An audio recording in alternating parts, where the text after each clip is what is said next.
Hey everyone, welcome back yet again. Dave here for another Social Blade video cast. You know me, but you should know me because I've been here before. Who you don't know is this guy over here. All right, I'm Chase. He's Chase. According to the lower third that Jay's gonna put up, you'll see his title. That wasn't the lower third. He's some random guy we found on the street, you know. But he had camera equipment and he knows all about it. And we know you guys love to hear about the equipment that we use. So as you can see, we got equipment all over the table. Gear everywhere. There's gear everywhere. And we're going to be more creative with our titles. But yeah, something about our boss freaking out, saying safety violations and all. We couldn't do it.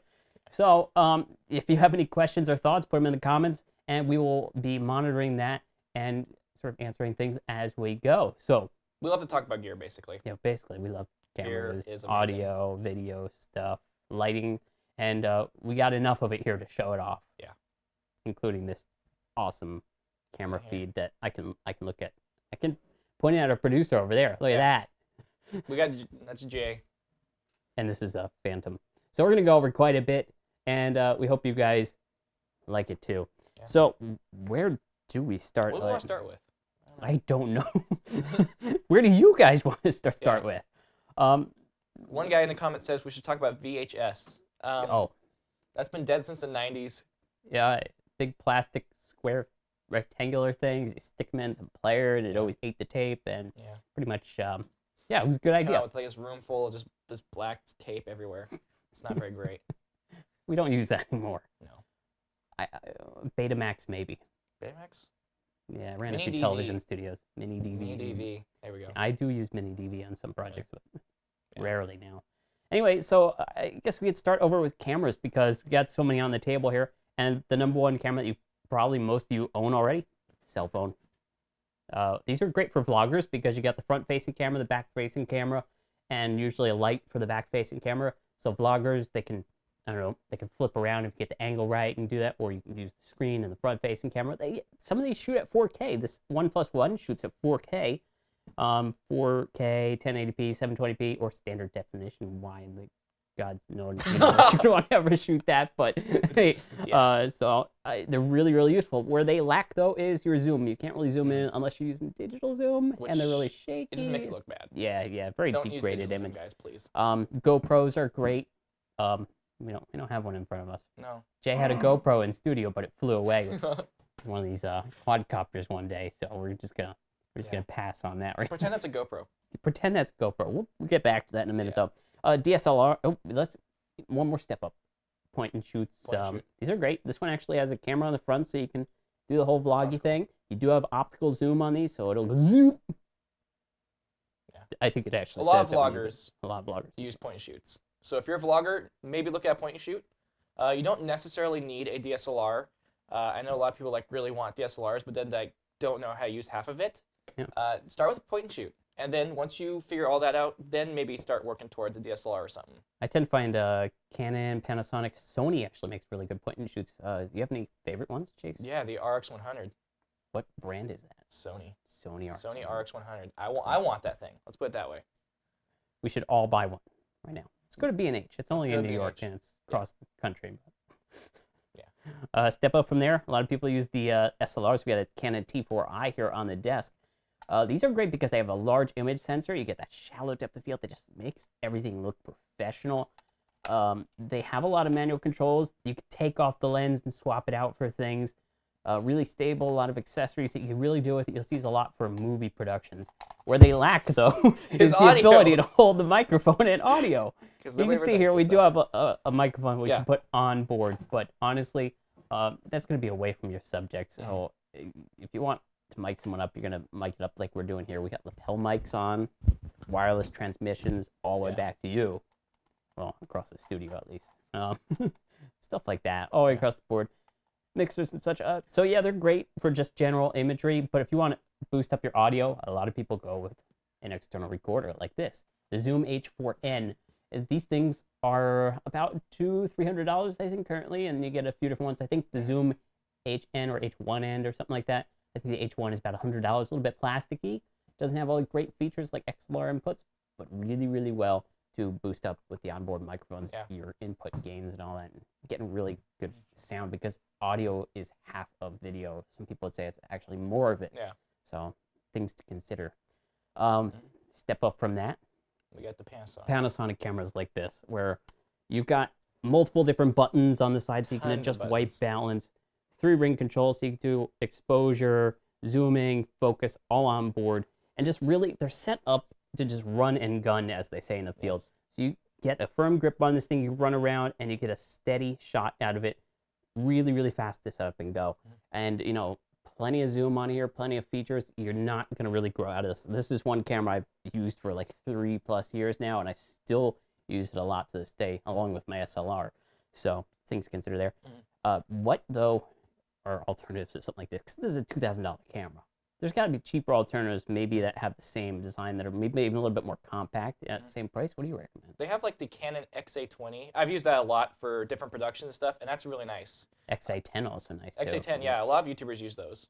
Cool. Because they also have XLR and all that kinds of stuff. So if you really want like a lav mic or something, you can plug into that. Yeah, speaking of XLR connections, like this one has it. It's a little 3-pin barrel connector on the side. It's what basically most of your professional microphones have. They don't have that little phono jack that looks like the headphone port on your phones. They have a locking barrel connection, so you're going to be able to keep that really secured in there. It's not going to pull out if someone trips over your microphone or some weird crap like that, but whatever.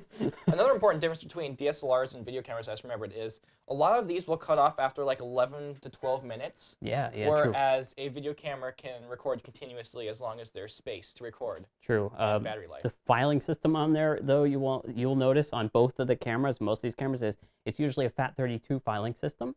So even though you're recording like an hour of broadcast on one recording session, it'll break it up every now and then into different files. Yeah, so do watch your files before you delete them, because you could be deleting stuff. Yeah. That's no good. Yeah. Something really interesting that has come out in the past few years, though, are DJI Phantoms and other multi-rotors. These things rock. Jay, do not turn on. Do not turn it on. I will not. This is another important. Hold it where you can't get your finger stuck in there, because it'll take off a finger. These actually give you a new perspective on your views and such. I mean, you'll see them a lot for real estate, landscape, a lot of fantastic shots, because you got a really high 1080p camera on here, really high resolution. Some of them, like the DJI Inspire 1 has a 4K camera on there, and it's all gimbal stabilized. So if this thing's tilting or bumping around in the wind, this rock solid video. You can get over houses, go places where you wouldn't normally be able to go with a camera. The only sort of issue is the FAA sort of doesn't like people flying these right now, so you may want to research that a little bit before going to fly your own, and also be safe with them too, because you see people like crashing into buildings in New York, and respect people's privacy. Don't fly it in their windows. Don't fly into their windows or at their windows. But yeah, things to consider, guys. But it's a really fantastic tool if you want to look into those. So let's go over the chat. Has there been anything that has really scrolled by that seemed interesting, other than VHS? Yeah, VHS and potato cameras. Potato camera. Not yet. I haven't. No comments? Not really. Really? Yeah. Guys, keep the comments, like questions. Yeah, if you guys have questions, we want to talk about gear. That's what we're here for this week. Let me show you. I could show you the box, because these are some of the lights we use by a manufacturer called Amarin by Aperture. Amarin lights are pretty fantastic. We got one that we're gonna shoot the camera into here. Chase is gonna show the lights that we have. We have 3 of these on set. They keep really super cool. They're really, really bright, and they're just fantastically useful. And they're not too expensive. I think about $150, $170 per light. And a lot of people are probably like, oh my goodness. But you got workarounds, and you can do these little clip lights or clamp lights and all that jazz. You don't have to spend a fortune for these things. But if you want to bump it up and get something a little bit better, that may be something to consider. We have a comment. Is things sounding good? Hey, Social Blade, how much should we spend on technology for gear? Spend on technology for gear? That depends on your production, honestly. Depends on your budget and what you're doing. Definitely. I mean, you don't want to show up to a real estate shoot that you're supposed to be acting professional and representing yourself and your company, and you don't want to just have, I don't know. You don't want to necessarily show up with a point and shoot. Would it get the job done? Yes, but if you show up with something like this in your hand or your SLR, you're really going to get a better image, a more stable image, and you're going to represent yourself and look professional. You got to act the part as much as you produce your videos. Yeah. So or if you're really a vlogger, you don't necessarily need this. You want to go with something smaller like this because I don't know. I've that would vlogged get with this really before. heavy. I could vlog with this on a boat. Look at, I had no idea. It's like I could vlog like this. Yeah. Or something like this. This is a lot of vloggers use this for vlogging because it's just so much lighter. It's like, if that. Yeah. So things to consider there. The vloggers, just go with your phone. Yeah, a lot of vloggers use phones too. It's because you don't have to carry a camera. Yeah. And you always have you it already with have you. it with you. That's the best camera to always have with you. Mm-hmm. So yeah, hope that answers your question. Yeah. Wow, I just saw that on the broadcast. Yeah, I'm watching myself. Yeah. Pretty cool. But yeah, so I tend not to go too cheap with equipment, especially if I'm working my way up something I'll invest a little bit more because I'm not going to grow out of that camera or that piece of equipment, and I know it's going to work a little bit better. So do consider that. Tripods, go over tripods. We got plenty of tripods, and you honestly don't want to go cheap again. Jay loves to switch cameras right as we're setting up shots. So on the left and the right, we got cheap tripods. In the middle, we got a Manfrotto, nice and sturdy. And this is probably one of those pieces of equipment that you really want to invest a little bit more in, especially if you have a heavy camera. Because, I mean, if you put a really heavy camera like that FS100 in the middle there on top of a little flimsy tripod, not gonna go well. So do consider that, and I don't know, work with it that way. Is there any tripods that you recommend, Chase, that you work with? I tend to stick with Manfrotto. I stick with Manfrotto as much as I can. I love their gear. They're very good build quality for not that expensive compared to other things. Yeah, they may be a little bit pricey. They make aluminum and carbon fiber. Carbon fiber is a little bit lighter weight and stiff, but it's got its flaws as well. And according to the price, it's probably going to be one of those things. So you may want to here we go. I have a good that. question. So 1920 by 1080 or 1280 by 720? I'm so confused on what I should choose. You shooting 4K, I which usually is shoot even 4K. Yeah. He owns 4K camera, which is higher than HD, which is 1080p HD. Mm-hmm. Technically, both of those are HD. It's 720p or 1080p. One is a larger scale and one is a smaller scale. The more standard these days is going to be 1080p HD. Yeah. Always try to shoot in the highest resolution you can. Yeah. It just looks so much better. You don't have to worry about things like moire, which is another thing that you get if you're looking at like power lines or like very tight stripes. Yeah. You'll get this like angly type looking stuff, like and it's jaggy really ugly. edges. Yeah. So you'll see that, especially if you shoot like brick walls or some pattern type things that just they look really funky. You'll see a lot on SLRs, like my Canon 7D Mark II actually capture moire pretty badly, but so things to consider there. I think you have the 5D Mark III doesn't have that much of an issue. No, it hasn't. It has what's called an anti-aliasing filter, which kind of cuts out on that by, I think it removes different light frequencies or something. I'm probably wrong on that. But all I know is it reduces it and it looks really good. Sounds pro enough to me. I think it'll work. All right. Our producer's telling us to keep going. Keep going. Keep going. He's going to the He's gear going bag. and bringing out gear. I can't wait to see what he's going to throw at me. We're interested in seeing what this is. I wish I could switch to this camera for you. You can't. You can't. Go! There we go. I almost missed your ND filter set. ND filters. There's ND filters. thing. So with professional cameras like the Panasonic here, normally you'll have ND filters on board, which is a way to knock down more light so you can open up that lens and get that shallow depth of field. Of course, this one doesn't have it, but you can, like the DSLRs, they don't have it either. You can get ND filter sets, and these can be a little bit pricey, $50 or $60, depending on the size, but you can see a little dark circle thing. Ooh. Think about Like them sunglasses. Think about them as sunglasses for your lens or your camera. This one's a smudged sunglass lens. Yeah. You want to keep them clean, too. I've never used them, so it's smudged because you put your finger on it, Dave. Apparently it's Dave's fault. I'm just new here, so. Okay. Yeah. But yeah, just think of it as sunglasses for your camera. Basically, it'll cut down the light without having to close down your aperture or iris, which is what gives you the shallow depth of field. Yeah. That's what you see as like 2.8, 5.6, things like that. If you guys want to sort of know about photography side of things, Snap Factory on YouTube is really good about showing this thing. I don't know much about like video. I guess there was one, and I guess if I figure it out, I'll put it. I want to say it's like Next Wave DV, I believe is the channel, where they go over a lot of equipment and the basics behind how to use it. So if you guys want to learn about video and DSLRs and all that, and the equipment behind it. They're good to check out. We are actually going to produce a series on budget-friendly and not so budget-friendly equipment and how to work with different things. So just going to go over all this. So you guys may want to subscribe for the future content that's about to come. It'll be a YouTube series like our 101 and our 102. I think we're going to 104 is going to be our gear series. We have a great comment. Some person was asking, what is the best editing software to use? I've said this before, but the best editing software is the one that you know how to use. Yep. Personally, I use Adobe Premiere, and I think Dave uses Premiere too. Yep. But another great one is Final Cut Pro. For a lot of vloggers and stuff, they use that, or iMovie even, because that's free if you have a Mac. It's just very simple to use. It has a bunch of pro features if you're in Final Cut Pro and stuff. I mean, there's people that take Final Cut Pro over Premiere. But yeah. There was one for PC. I think it started originally on Linux, and I don't remember the name. Maybe this one in the comments will remember it. It's a free editor on PC side, and I think Mac now too. But it sort of is designed around Avid Media Encoder, which is pretty much the industry standard even to this day. I dislike it very much. But yeah, you guys can check into that. Sony makes some really good affordable starting prices, maybe $50 or more. Maybe worth investing in because of the features that you get.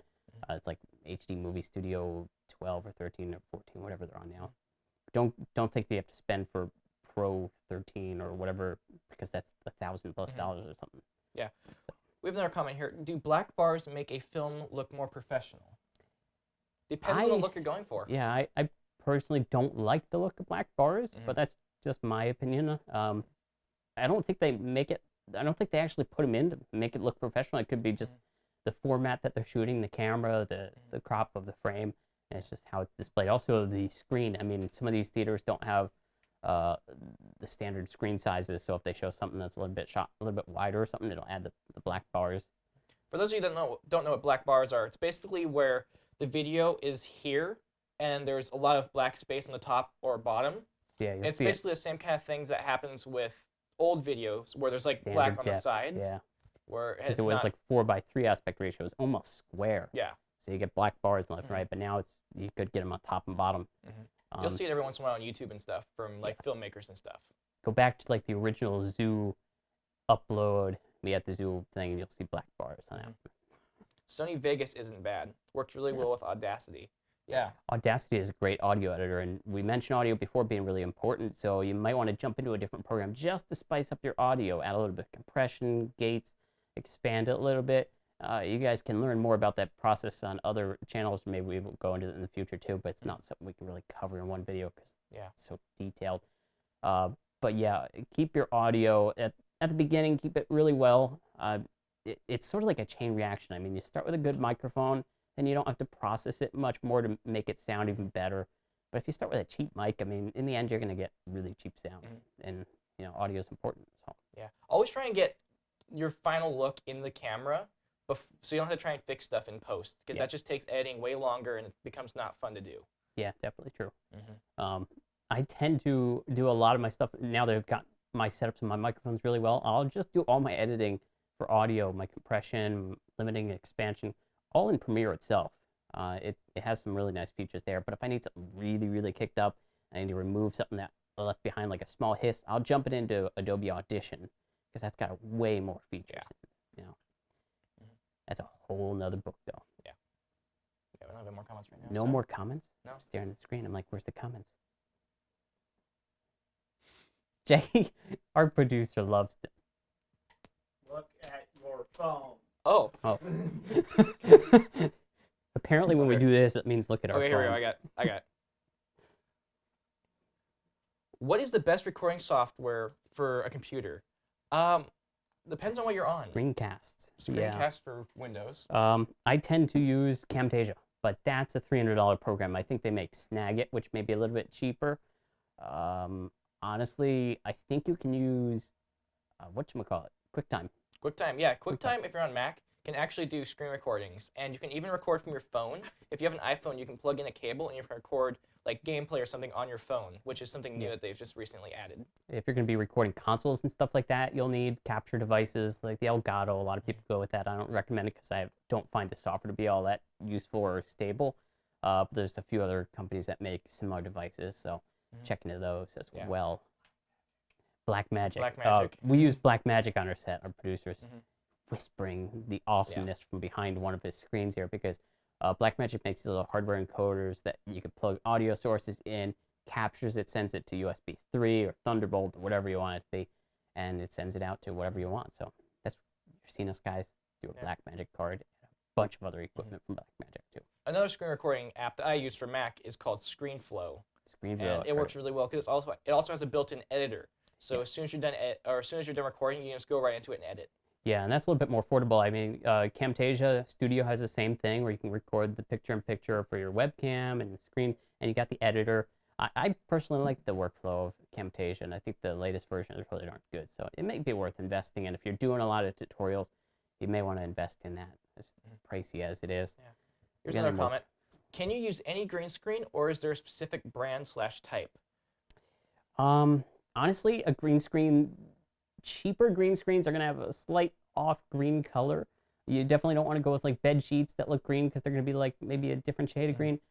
What I would recommend is go on eBay or Amazon, because you can get really cheap green screens. They may be a little bit thin, so you want to put them up against the wall where there's no light from the back. Light them really evenly. That is, I can't stress how important that is. Any shadows. Yeah, if you can rig up some sort of soft lighting, either from a cheap softbox kit that you can buy on eBay or Amazon, do that. But also, you want to step further away so you don't get shadows on it from you, and light yourself separately with things like the light panels that we have here that are really, really cool. Cost of DJI Phantom, about $2,000 and such. Socialblade is still down? Really? Is it? I don't know. Go to socialblade.com right now and tell us if it's down, guys. The stream or the site? Does appear to be down. It will not load. Or it's Jay's internet. I'm going to blame Jay's internet. I use my Elgato for Xbox. Is it capable of also recording my PC? Yeah, if you've got an output of... Oh, actually, this is interesting. If you've got an output of your PC's graphics card, you could probably feed it into the Elgato. But then you would need a monitor to actually view it, because when you feed into the Elgato, the USB sort of one that has a delay, a little bit of lag to it. So you would want an actual monitor that has the output port, so it'll give you true view time, unless you don't care about that, because you're recording your display. Dave got a OnePlus. Yes. Fantastic phones. And when the OnePlus 2 comes out, I'm going for that. Yeah. Let's see. Yeah. But back to green screens, basically all you want for a green screen is you want something that is not skin color. Danny says our website is up. Okay. Thank you, intern Danny. Where's my coffee? You want something that is basically so you notice there's a difference between a background and the foreground. Yes. So a lot of people, if they're shooting flowers or something and there might be like a green stem or something, they'll use a blue screen for that. Yes. So if you have green in your shot, use a blue screen or stuff like that. I've seen people use red screens as well. And use any of the three colors. Red screen's going to be a little bit harder to cut out because they may match a little bit more your skin tone. Green and blue are the furthest away from anyone's skin tone. So look at what people are going to be wearing on set there. Try to get the lighting right. And also, a lot of people tend to go with blue screen if they're shooting a night scene, because it tends to reflect a little bit more or less. So you can really, really keep it darker. But things to consider. That's a little bit more advanced as well. If you guys are interested in chroma keying and such, there's a channel on YouTube called Mark Absalon. If you go through his really old videos, he did a lot of work on this, and I did it too on my Sonic Group Studios channel. So things to look after. Yeah. One person here says, if you're looking to getting into filmmaking, I would recommend Philip Bloom. Philip Bloom is a great man. Oh man, I've been following his channel for a few months now. I've recently found him, and he reviews equipment. He really shows how to use equipment. Great style. I think Malik Drifter from our IRC chat at socialblade.com/chat filled me in on this guy. I was like, oh, this is fantastic. So, yeah, check out his channel. Yeah, if you're ever looking at getting a camera, always check if he has like a done review on it or something, because his stuff is great. Cool. Going back to more comments here. How are you switching those cameras? Dave knows how that works. We actually did. If you look in a past live stream, I think I get a better angle on this. We'll down here at the bottom, if I can get really tight and close, all the way down there, we got a product made by Blackmagic. There we go. Thank you, Jay. Product called Blackmagic Television Studio. It's the A10 Television Studio. About $1,000 or $2,000, right, Jay? $9.95 right So now. $1,000, $995. Great product. The fans above it keep it cool because it doesn't like to heat up on itself. All of the cameras run in there via USB cables, which you can see running through the floor. And sorry, Jay. Sexy legs. Jay has sexy leg, apparently. But yeah, that's what we're using. So you can cut back to that shot, Jay. Awesome stuff. Yeah. All the cameras feeding that. It's software controlled. It's worth it if you want to do this live. We used to just record the cameras and edit it. But, you know, honestly, doing the live streams and switching it, put lower thirds up, for the price, you can't beat it. A lot of people probably go with a, there's another company that I always forget the name of. What in the world's name is it? I'll remember it at some point. TriCaster. TriCaster makes these all-in-one boxes that do the recording, capture the lower thirds, and they do a little bit better, but you're going to pay like 4 or 5 times the price. So yeah, this is really if you're wanting to do like live stream productions like we're doing here. we do not recommend that anyone start off with this. Yeah. It takes a lot of money to set this up. Yeah, there's definitely a difference between what we're doing now and this. Yeah, definitely. Or even your phone. So yeah. Any other questions? Let's see. Is there a specific place where you can go with your channel to advertise or potential sponsors, or is that more of a chance occurrence? Yeah, the best way I found to get sponsors and such, and people actually sending you equipment, is to actually start doing something specific. On my channel for Sonic Grip Studios, I had equipment around because I was getting into video and I loved having the gear around. So I started teaching people how to use the equipment. I started reviewing products after I purchased them and used them for a while, so I was really comfortable knowing the features and limitations, the pros or cons. And when word got out, people started emailing me. I had my business emails listed on my channel, and they're like, hey, we got this new product. We'd like you to review it for us. Can you post this on your YouTube channel and any forums or blogs you may be a member of? And I was like, sure, give me the product, and they'll send it to me for most cases, and I can keep it too. You can also reach out to companies if you know you have a good fan base. Blue Audio, I've reached out to them a few times, and they would send me a microphone to try, but I had to send it back. And I gave an honest review that they didn't really like, so I don't get products from them anymore. Sorry. That is one thing I really respect people doing, is giving an honest review. I mean, if the product is really, really bad, I'm going to say it's really bad, but I'll use it to the best of its ability too. So. Just, I don't know, get your name out there. Yeah. Don't you agree? Yeah. So if any of you guys have any questions about filmmaking, not necessarily all the gear, but also filmmaking questions, send them in the chat. We'll answer some of them. Yeah. Another channel that I don't know if you watch, but I watch a lot, is called Film Riot. They have a lot of great tutorials and just videos on anything filmmaking. Yeah, I saw one of the recent videos. They had this light bar. It was just a light strip with flood par fixtures in it. It was ridiculous looking, but it works. So just look at Film Riot and try some of their low-cost techniques for lighting and such, especially if you want to set up green screens like we talked about earlier. Fantastic ways to get around things on a budget. So. Another question we have is, what's the difference between a DJI Phantom 1 and 2? One is older, one is newer. 1 is older, 2 is newer. 1 is older, 1 2 is newer. 1 is not, yeah. Yeah, something along those lines. Yeah, a bit more features, but more upgrades. Honestly, you can look at the comparison on the DJI website and do some research on your own. A lot of people tend to go with some of the newer ones. There's like, I forget, it's the Plus something, but it's got the camera on there already. You just pop in a battery. They're a little bit costly, honestly, because the brand name, it's like Apple. You pay Apple tax, as they call it. But they are stable. They fly. Anyone can fly them with a little bit of practice. I wouldn't recommend that you guys sort of jump into these things without research and know how, because I honestly look at the size of this thing. The prop is the size of my hand, and these things spin really fast, and they're sharp plastic blades on there, or even carbon fiber blades. They're gonna cut your arm off. Okay, not off. You get a nasty cut. Yeah. So yeah, people something to really respect. Yeah, people are wondering what this is. This is a DJI Phantom 2.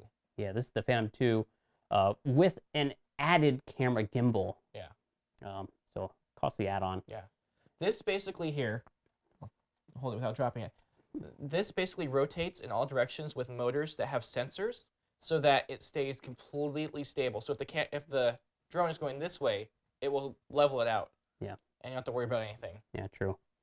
So take that, Jan's out there laughing at us. We have external people monitoring us live so that we don't mess up in front of you guys like we might do. What are some of your favorite film directors that you love to study? Oh, geez. Wow. I like J.J. Abrams because he likes lens flares. I'll have to agree with that. I don't do much studying. I'll watch movies and be like, that's a pretty cool shot, but I honestly go out with a camera and I experiment with the camera myself and be like, oh, that looks like a pretty cool idea, or I think this would work. I just give it a shot on my own. I try not to copy other people. I try to create my own style. Yeah. Because that's what people will watch you for. Sure. Yeah. Let's go back to comments here.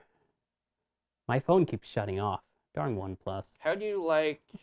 Here, read this one here. This one? What's the guy's name? Danging out? I don't know. No. How do you like... How do you guys like Super Me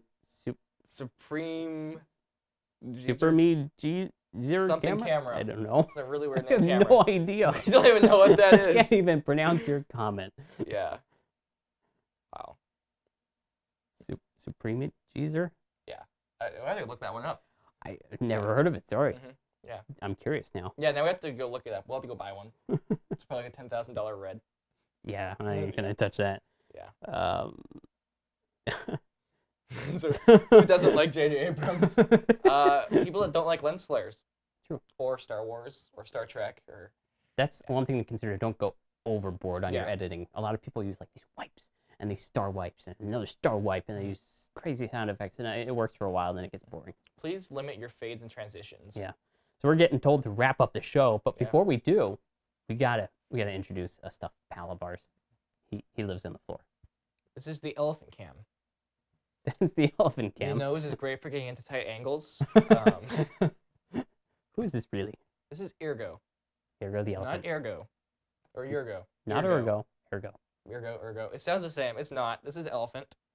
This is elephant. This elephant is for? Yeah, this is representing the awesome collab that we've got going. You guys can go to upload.socialblade.com right now and view the little video. We're doing an epic collab because, it's the 10th anniversary, the 10th birthday of YouTube coming up. And you guys, we need your submissions of you at the zoo or somewhere representing a zoo dancing in front of said elephants.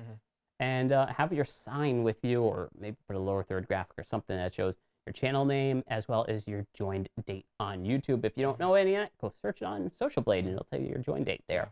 I've been on YouTube since 2007. I joined on January 1st, 2008 on my Sonic Group Studios channel. I've been around longer. Yeah. That's new. All right. So guys, go there, check it out. Also subscribe if you haven't done so already, because we got fantastic content coming back. Jenna will be coming back next week. Yeah, I won't be here. Jeez. I'm sorry. Unless you like me. Maybe he'll be running the board or something. Yeah. Who knows? I usually do sound or something. So. Yeah. We'll put him behind the camera. I'm an expert that they found on the street. Anyway, guys, thank you for watching. Chase, thank you for being here, and we'll see you next time.